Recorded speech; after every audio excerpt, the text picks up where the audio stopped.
Halo semuanya, selamat datang di channel Sisi Seram.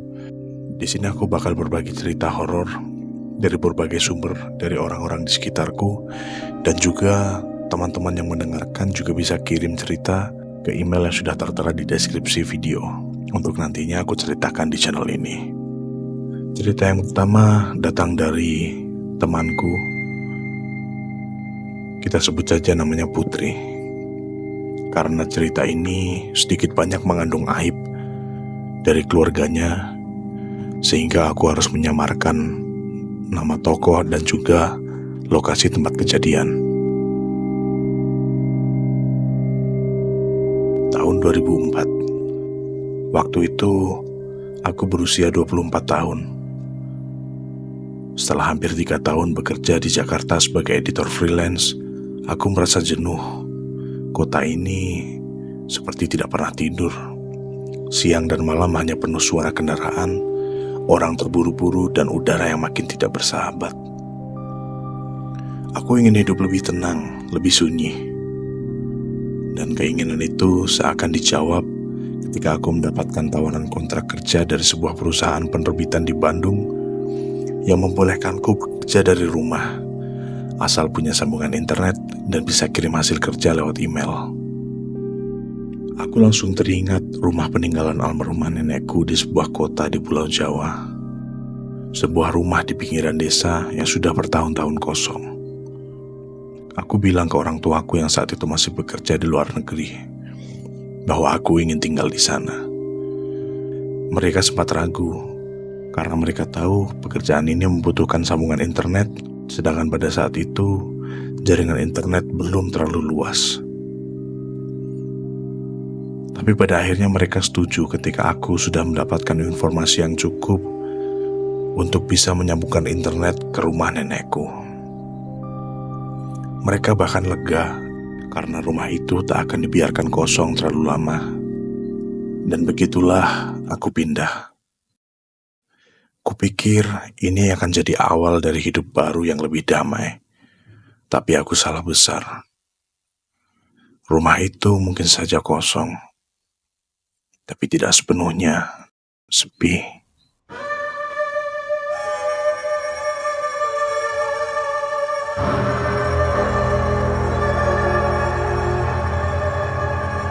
Hari-hari pertama di rumah nenek terasa seperti mimpi. Rumahnya besar, dindingnya dari kayu jati yang sudah menghitam karena usia, beraroma kayu tua, dan di setiap sudut rumah ada kenangan. Aku masih ingat waktu aku kecil, aku sering kesini setiap libur sekolah. Nenek selalu menyambutku dengan teh panas dan pisang goreng. Namun sekarang rumah itu sunyi. Tak ada lagi nenek yang memanggilku dari dapur atau bau wangi kemenyan dari ruang tengah setiap malam Jumat. Setiap pagi, aku duduk di teras bekerja di laptop. Internet lambat tapi cukup untukku. Yang penting aku bisa kirim email. Siang hari, aku kadang menyapu halaman atau sekedar jalan ke warung dekat sawah. Warga desa sini ramah, tapi entah kenapa mereka sedikit kaku saat kutanya soal rumah ini. Bahkan saat aku menyebut bahwa aku tinggal di rumah besar ini, nama nenekku, mereka hanya mengangguk cepat, lalu mengganti topik. Aku pikir mereka hanya canggung, mungkin karena aku lama tak pulang kampung, dan logat Jawaku yang sudah banyak terkikis.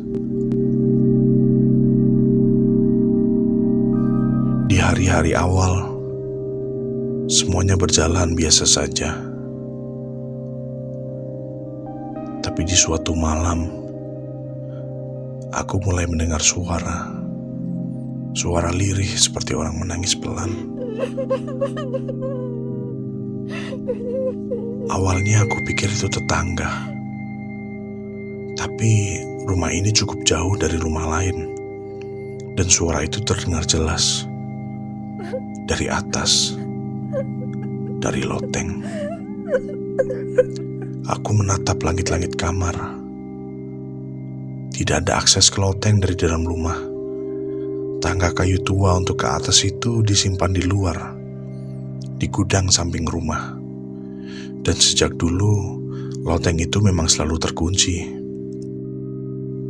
Aku mencoba mengabaikannya, tapi setiap malam suara itu kembali, menangis, pelan. Hingga malam berikutnya, aku terbangun jam 2 pagi. Kali ini, aku mendengar suara memanggil, "Putri." Bukan teriakan, tapi bisikan panjang yang terdengar sangat dekat. Seperti dari balik papan langit-langit kamarku. Malam itu, aku tidak tidur. Hanya duduk di sudut kamar.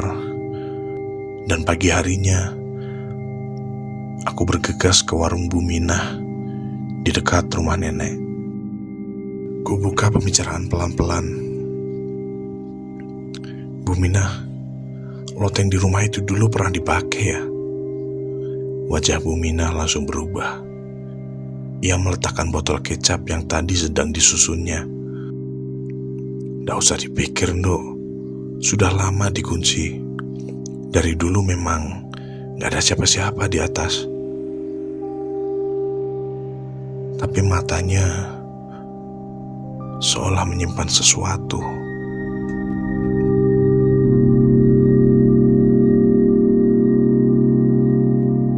Hari-hari berikutnya, aku mencoba sibuk bekerja, tapi pikiranku terus terganggu.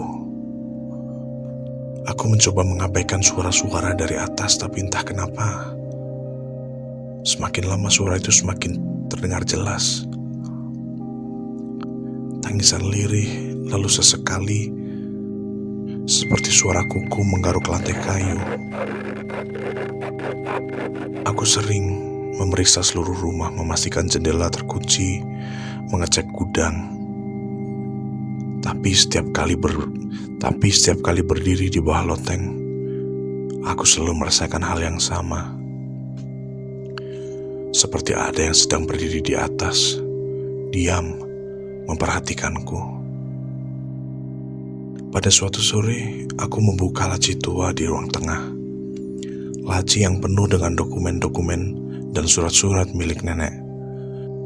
Tapi ada satu hal yang membuat aku terdiam. Di sana aku menemukan sebuah album foto yang belum pernah kulihat selama ini. Aku buka album foto itu dan kulihat satu persatu. Foto hitam putih dari masa lalu, nenek, kakek, ayahku saat masih kecil.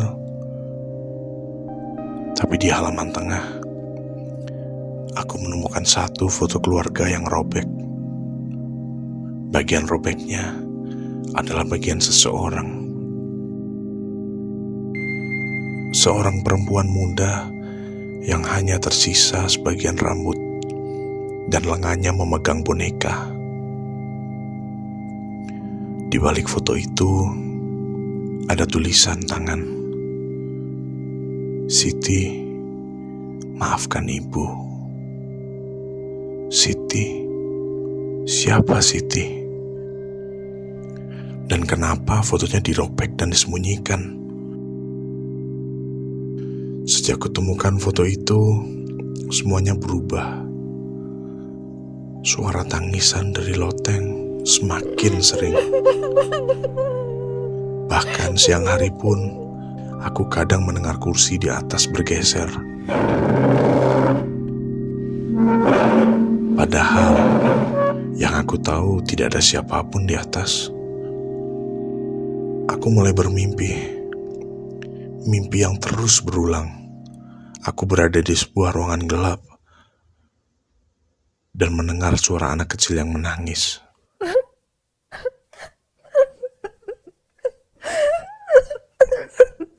Tapi saat aku mendekat, aku melihat sosok perempuan dengan rambut panjang duduk membelakangiku. Ia memeluk boneka, dan ketika ia menoleh, wajahnya tidak ada.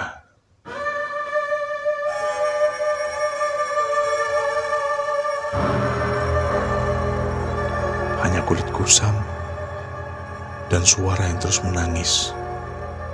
Ibu, aku takut. Aku bangun dengan tubuh basah oleh keringat.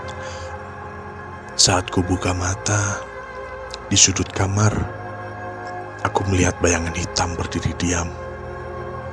Tapi ketika aku menyalakan lampu, tidak ada siapa-siapa. Malam demi malam menjadi teror bagiku. Aku mencium bau aneh setiap pukul 3 pagi. Seperti bau daging busuk bercampur tanah lembab. Bahkan hewan peliharaan tetangga mulai gelisah kalau mendekat ke rumahku. Kucing mendesis ketika berada di dekat rumahku. Sampai pada suatu malam, aku benar-benar tak kuat. Di waktu ini, aku sudah tinggal beberapa bulan di rumah nenekku. Namun kali ini, aku menghubungi saudaraku, Pak Deharjo, yang tinggal satu kota denganku saat ini. Pak Deharjo adalah salah satu anak dari almarhumah nenek, yang mana adalah kakak dari ayahku, yang tinggal tidak jauh dari rumah nenek. Aku bilang ke Pak Deharjo, karena ada yang tidak beres dengan rumah ini. Pak Deharjo awalnya menenangkanku, karena dia adalah seorang yang skeptis tentang hal seperti ini dan orang yang sangat-sangat logis. Namun, ia akhirnya setuju untuk datang 2 hari kemudian.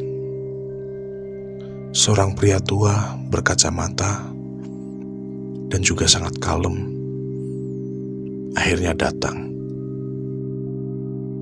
Ia bilang, mungkin kamu stres, Nduk, karena bekerja sendiri.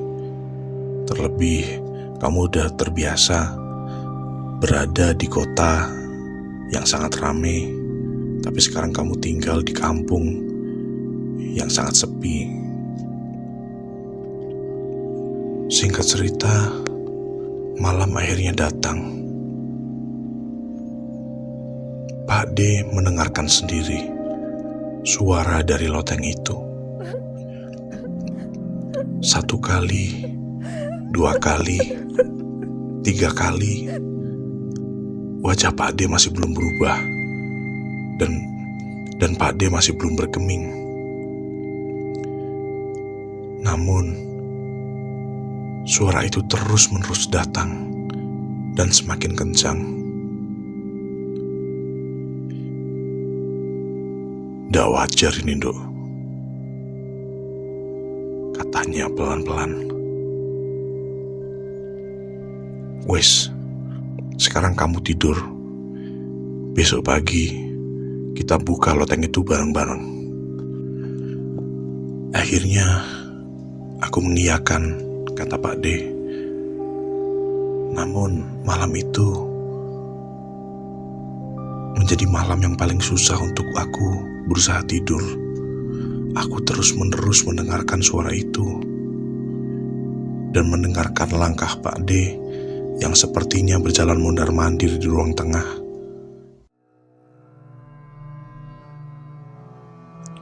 Singkat cerita, pagi itu datang. Langitnya mendung. Entah kenapa udaranya terasa sangat berat. Aku dan Pak D berdiri di bawah loteng, membawa tangga tua dari gudang. Pak D membawa linggis kecil dan senter. "Kuncinya udah gak ada, Nduk. Tapi kayunya ini udah rapuh," ujarnya. "Tak dongkrak aja lah."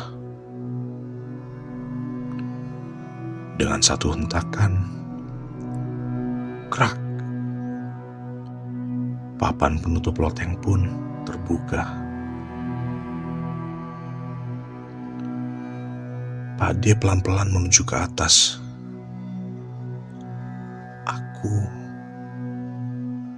dengan rasa takut sedikit melongok ke loteng itu di atas tangga. Suasana loteng itu sangat gelap meskipun ini sudah pagi hari. Tapi yang membuat aku sedikit heran adalah aroma wewangian bunga langsung menyambar.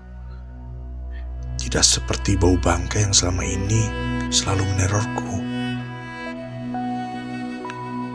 Aku mundur selangkah, tapi Pak D terus maju. Tunggu di bawah aja, Nduk. Aku aja yang masuk. Lalu aku menunggu, menatap lubang loteng yang gelap seperti mulut gua. 5 menit berlalu. Tiba-tiba Pak D memanggilku. Putri, Put, tolong ambilin senter satu lagi, Put. Suara Pak D terdengar pelan dan gemetar.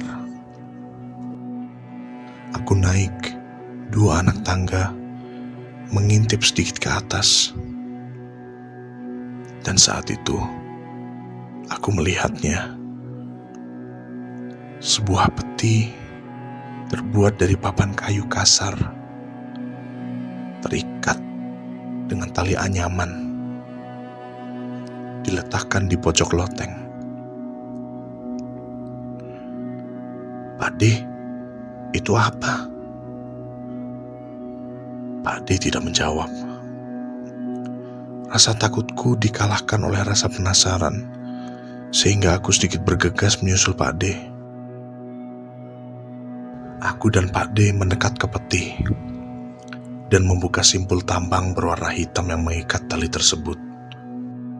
Lalu pelan-pelan membukanya. Ketika petinya terbuka, di dalamnya ada sesosok tubuh yang sudah mengering. Kulitnya menempel di tulang, rambutnya masih utuh dan panjang. Di dada jasad itu ada boneka yang terbuat dari kain. Seketika aku langsung turun, berlari keluar rumah. Aku menangis jadi-jadinya di pinggir halaman. Pak D menyusul turun, matanya merah. Beberapa warga yang melewat mendengar tangisanku datang menghampiri. Dalam waktu singkat, halaman rumahku dipenuhi tetangga.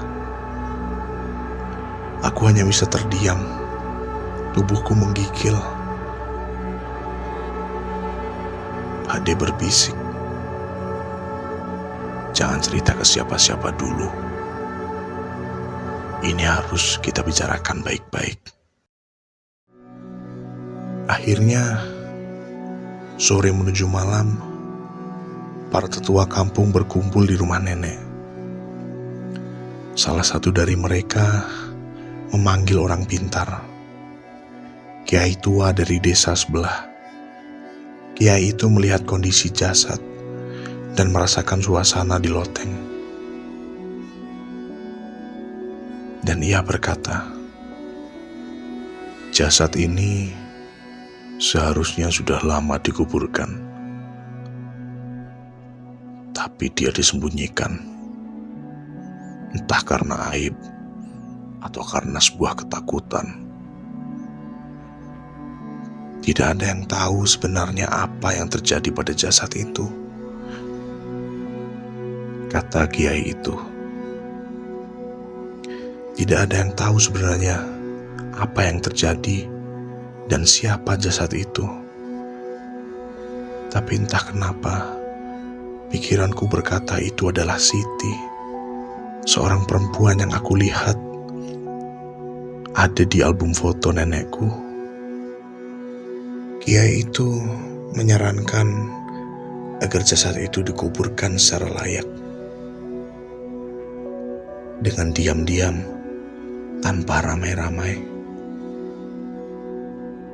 Warga dan RT pun setuju, karena mereka tidak ingin kejadian ini menjadi berita yang begitu besar, karena penemuan jasad yang sudah lama di sebuah rumah di kampung mereka. Dan begitulah yang terjadi. Malam ini juga, jasad itu diurus dan dikuburkan di belakang rumah dengan doa dan air bunga.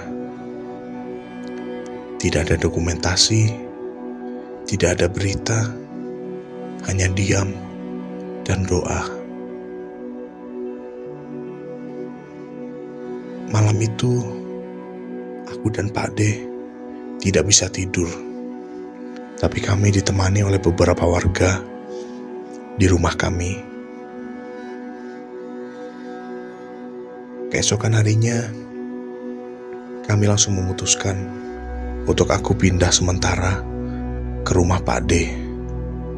Kami juga dibantu warga untuk berkemas-kemas dan memindahkan barang-barangku ke rumah Pak D. Beberapa bulan kemudian, rumah nenek dijual. Kadang, aku masih bermimpi tentang rumah itu. Tentang seorang gadis kecil yang duduk memeluk boneka di sudut loteng. Tapi, ia tak menangis lagi. Rumah itu telah berpindah tangan. Tapi, sering datang kabar dari warga sekitar, bilang, sekali-sekali saat hujan turun deras di malam hari, mereka masih mendengarnya. Tangisan dari atas rumah, dari loteng rumah nenek.